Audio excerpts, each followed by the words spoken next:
Kali ini kita akan membahas atau mempelajari tentang algoritma Grady dan contoh ilustrasi implementasi pada beberapa kasus yang bisa diselesaikan dengan algoritma Grady. Sebelumnya kita mencoba untuk memahami secara umum algoritma Grady itu seperti apa. Algoritma Grady merupakan algoritma atau metode yang paling populer untuk pemecahan persoalan optimasi. Nah, di mana persoalan optimasi ini akan menuntut atau merupakan persoalan yang menuntut pencarian solusi optimum. Jadi, yang diharapkan adalah untuk mendapatkan solusi yang optimum. Sedangkan untuk proses pencarian masalahnya ada dua macam persoalan optimasi. Yang pertama, yaitu dengan persoalan optimasi menggunakan maksimasi atau dengan menggunakan minimasi. Jadi solusi optimum yang terbaik dari solusi yang dihasilkan menggunakan algoritma Grady ini adalah solusi yang bernilai minimum atau yang bernilai maksimum dari sekumpulan alternatif solusi yang mungkin. Di mana di sini sekumpulan alternatif itu adalah kandidat solusi yang sudah didefinisikan di awal untuk menjadikan pilihan dalam penyelesaian algoritma Grady pada persoalan-persoalan yang akan dicari atau diselesaikan. Contohnya di sini pada permasalahan kita sehari-hari, misalkan yang menggunakan prinsip Grady, contoh yang pertama adalah dalam proses penanaman modal, kemudian mencari jalur terpendek atau tersingkat dari Bandung ke Surabaya atau dari kota A ke kota B, kemudian memilih jurusan di perguruan tinggi, kemudian bermain kartu remi dan juga penukaran uang. Nanti contoh yang akan kita coba selesaikan adalah contoh kasus ilustrasi penukaran uang. Nah, dari contoh maksimasi dan minimasi tadi, di mana di sini saya berikan contoh yang pertama itu di penanaman modal ya. Karena penanaman modal itu kan untuk mencari laba sebanyak-banyaknya. Maka kita bisa menggunakan atau mengimplementasikan persoalan optimasi menggunakan maksimasi atau maximation. Sedangkan untuk jalur terpendek atau jalur tersingkat, kita bisa menggunakan konsep minimasi. Karena berbeda halnya ketika kalau kita mau ke kota A ke kota B, itu pasti kan tujuannya adalah bagaimana kita bisa sampai ke kota tujuan dengan waktu yang singkat dan jaraknya pendek gitu kan. Nah, itu kita bisa menggunakan metode Grady atau prinsip Grady ini dengan minimasi. Kita masuk saja ke ilustrasi penukaran uang. Oke. Nah, misalkan di sini ada nilai uang yang akan ditukar adalah 35, sedangkan kandidat atau himpunan solusi untuk penukaran uang ini ada 3 koin. Yang pertama adalah koin 5, koin 10, dan koin 20. Nah, kemungkinan yang akan bisa terjadi dari kombinasi ketiga koin yang ada itu adalah sebagai berikut. Bisa dengan mengkombinasikan pecahan 5 sebanyak 7, atau bisa dengan kombinasi pecahan 10 dan 5, 10-nya 1, sisanya adalah 5. Kemudian atau dengan pecahan 20 dengan kombinasi pecahan 5 yang jumlahnya 3 dan seterusnya. Nah, di sini kita akan mencari dengan metode Grady yang mana kita akan menghasilkan nilai pecahan dari pertukaran nilai 35 untuk menghasilkan nilai pecahan yang sedikit dimulai dari pecahan yang paling besar untuk dipilih sebagai solusi pertama. Contohnya seperti ini. Karena maksimasi ya, berarti diambil dari nilai yang paling besar atau tertinggi. Kita lihat di sini. Untuk Untuk koin yang ada itu kan 5, 10, dan 20. Karena yang tertinggi adalah 20, maka kita pilih yang pertama adalah 20. Proses selanjutnya adalah 20 ditambah berapa biar bisa menghasilkan 35. Karena kandidatnya itu tadi ada 3, 5, 10, dan 20, maka kita ambil yang tertinggi lagi. Yang tertinggi adalah 20. Tapi ternyata ketika 20 ditambah 20, ternyata nilainya lebih dari 35. Artinya, untuk kandidat yang 20 ini kita eliminasi. Sisanya adalah 5 dan 10. Nah, dari 5 dan 10, kita ambil lagi yang paling tinggi. Karena di sini solusinya adalah setiap iterasi menambahkan koin mulai dengan nilai terbesar yang tidak mengambil bagian dari jumlah yang harus dibayarkan. Artinya, total dari jumlah setiap pecahan yang ada itu tidak mengurangi dari nilai yang akan ditukar, yaitu 35. Nah, karena sudah 20 dipilih, 20 dieliminasi, lanjut ke 10. Kita pilih 10. Kita jumlahkan lagi, 20 ditambah 10, hasilnya 30. Belum memenuhi dari 35. Artinya ini kan tadi tidak boleh mengurangi ya. Artinya memilih lagi dari kandidat yang ada. Karena 20 sudah dieliminasi, sisanya tadi 5 dan 10. Kita pilih 10. Kemudian ketika masuk 10, 20 ditambah 10 ditambah 10 lagi, ternyata jumlahnya lebih dari 35.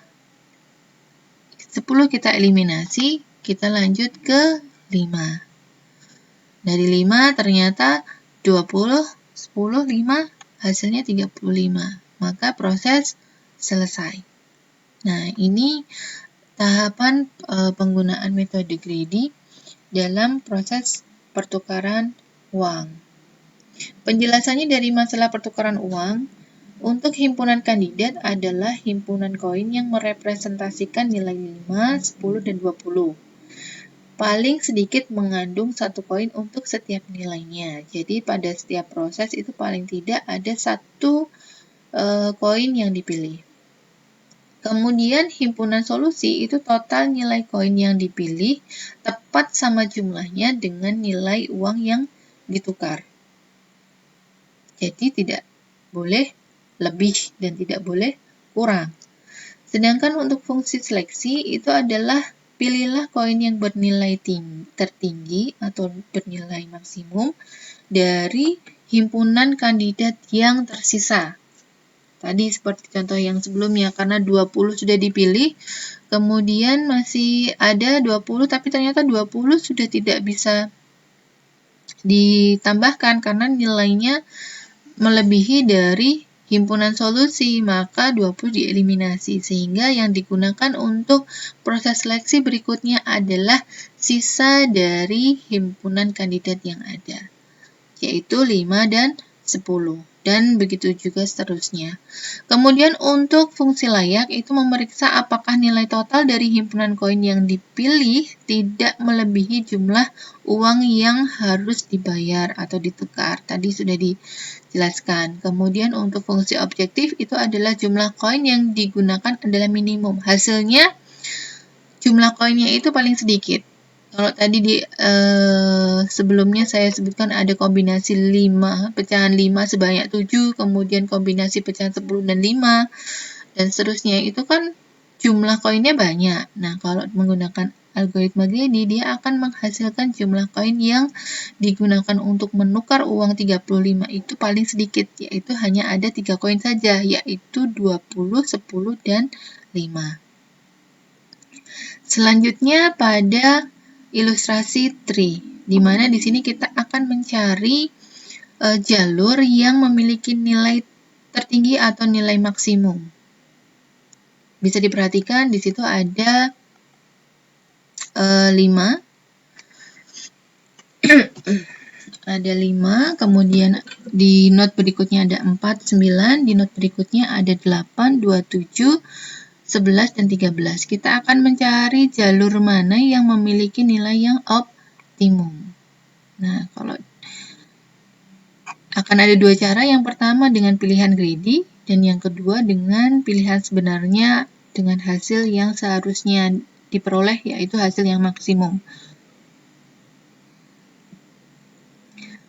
Kalau dengan menggunakan pilihan greedy, bahwa tadi dengan cara maksimum mengambil nilai yang tertinggi ya. kita cek di sini ada not 4 dan not 9 karena dimulai dari not 5.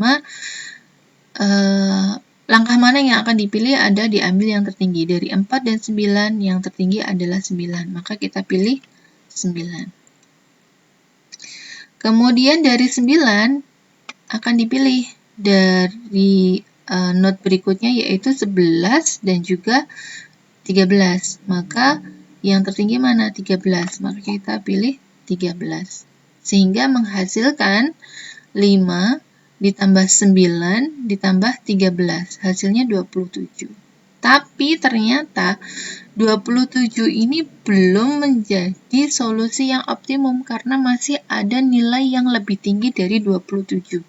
Yaitu di sini, proses di not terakhir 23 dengan melalui 5, 4, dan 3. Kita ilustrasikan, contohnya dengan pilihan sebenarnya dari 5 ke 4, 4 ke 23, yang menghasilkan 5 ditambah 4 ditambah 23 yaitu 31.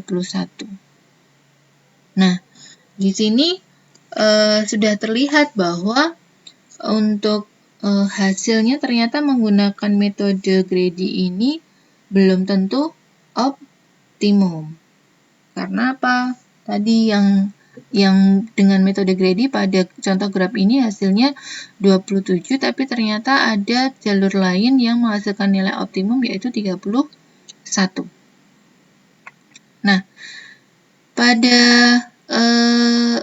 algoritma greedy ini merupakan algoritma yang memecahkan masalah langkah per langkah ya, kesimpulannya. Jadi, dia mengambil pilihan yang terbaik dan dapat diperoleh pada satu waktu tersebut tanpa memperhatikan konsekuensi ke depan. Contohnya tadi pada proses greedy ini dia langsung jalan ke 9 ke bawahnya tanpa memperhatikan di node yang lainnya, sehingga ini mengakibatkan tidak semua jalur dilalui atau tidak semua proses dilewati, sehingga ini prosesnya untuk mengoperasikannya tidak secara menyeluruh pada kondisi yang ada dan memungkinkan hasilnya tidak optimum karena masih ada solusi yang lebih baik.